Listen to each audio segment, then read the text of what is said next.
tête de la table et j'étais changé. C'était un mystère pour frère Roy. Comme j'étais changé, ayant un aspect différent, je regarde ceci ici pour je garde ceci ici pour quelque chose que je voudrais me rappeler. Étant changé, quand je lui donnais l'interprétation de cela, c'était juste avant que je revienne pour le septso. Quand je suis revenu pour le septso, et alors un matin, il a mis la main sur Billy et il voulait me parler. Mais j'étais occupé en prière pour le septso. Et alors il me parla. Cela arriva de nouveau et se répéta encore. Frère, si je ne dis pas ceci correctement, signalez-le-moi. Et il dit qu'il s'est réveillé de nouveau dans la matinée. Je pense encore tôt le matin. Et regardant là dans la chambre, il vit cette grande lumière, plutôt une nuée sur une montagne. Tout récemment, il m'a demandé, existe-t-il quelque chose en rapport avec une nuée sur une montagne? J'ai dit dans la Bible. J'ai dit oui. Quand Pierre, Jacques, Jean fit amener que la nuée avait couvert le Seigneur Jésus, et Dieu parlant disant, celui-ci est mon fils bien-aimé. Je prêchais là-dessus ici récemment. Un petit message. Le frère qui s'occupe de bandes peuvent comprendre. Écoutez-le. Je pense peut-être que vous avez cela sur bande. J'en suis certain. 97 mètres. Et il dit qu'il est monté sur la montagne. Et lorsqu'il y est arrivé, j'étais là debout. Et il le voyait sortir de la nuée. N'est-ce pas, frère Roy? Et a dit quelque chose du genre. Celui-ci est mon serviteur. Je l'ai appelé pour qu'il soit un prophète de cette âge. Pour conduire le peuple exactement comme le fit Moïse. Et l'autorité lui a été donnée. Il ne peut créer par la parole. Quelque chose comme ce que Moïse fit. Comme appeler les mouches. Et nous savons quelque chose au sujet des écriers et le reste. Ainsi que les choses qui sont déjà arrivées.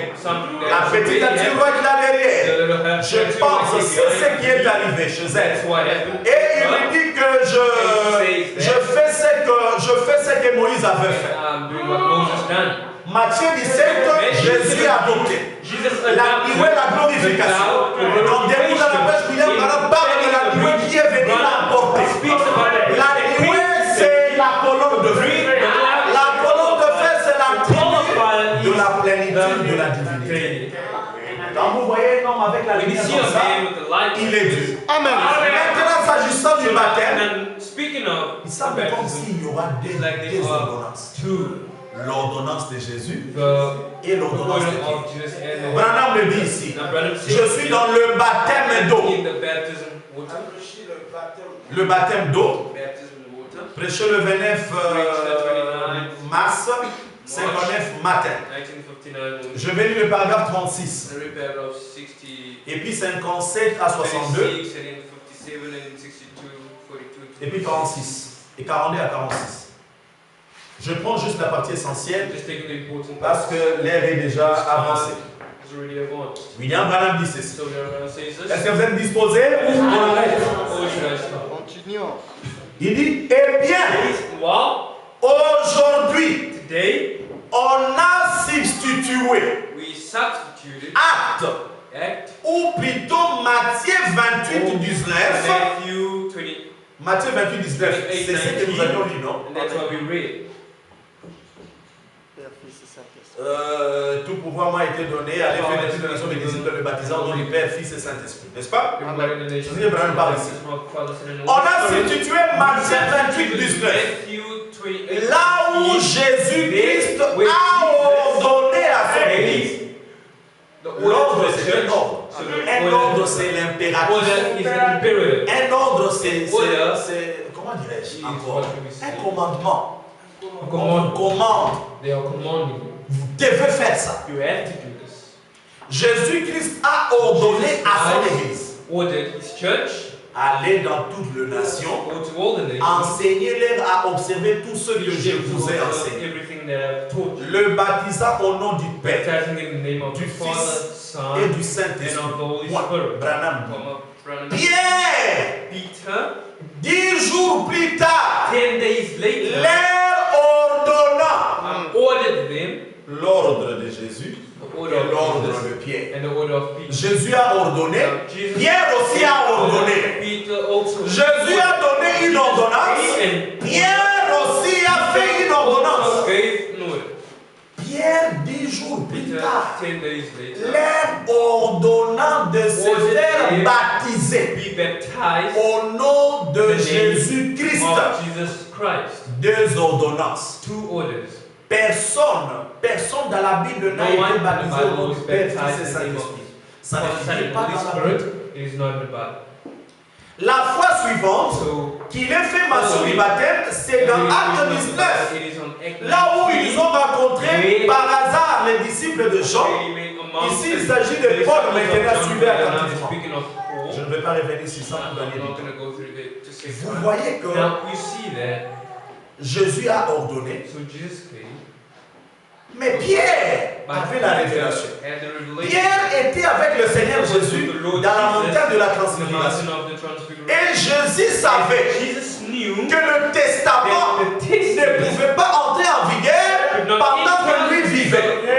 Il savait qu'après son départ, Pierre allait révéler la vérité de ce que Jésus était. C'est ce qui fait qu'après le départ de Jésus, Pierre dévoile.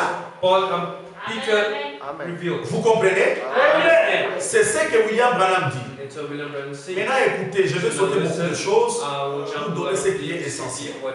Maintenant Branham a dit, quand Jésus disait, allez faites de toutes les nations, les disciples, les baptisants au nom du Père, Fils et Saint-Esprit, Jésus était en train d'aveugler les yeux, les incroyables.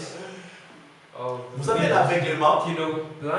L'aveuglement spirituel est plus dangereux que l'aveuglement physique. C'est pourquoi la Bible dit qu'il y a des gens qui voient, mais ils ne voient pas. Spirituellement, ils sont aveugles. Je suis dans le Dieu de cet âge mauvais. Prêchez le 5 août 65 matin. Paragraphe 200. Il dit, lorsque Jésus a dit, allez baptiser les gens au nom du Père, Fils et Saint-Esprit, Branham dit, plaçant cela là pour aveugler l'incroyant.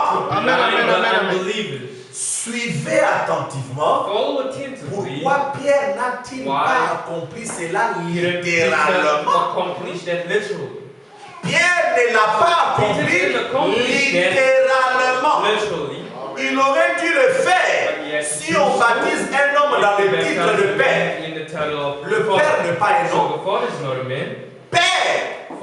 Moi je suis Père vis-à-vis de cet enfant. L'autre est Père vis-à-vis de son fils. Père n'est pas un homme. Père c'est un titre. Fils ce n'est pas un homme. C'est un titre. N'est-ce pas? Saint-Esprit n'est pas un nom. C'est un titre, c'est ce qu'il est. Vous voyez? Mais il y a un nom. Dans le Nouveau Testament, Pierre avait la révélation de qui Jésus était. C'est très important. Maintenant, vous savez que William Branham est né sous la constellation.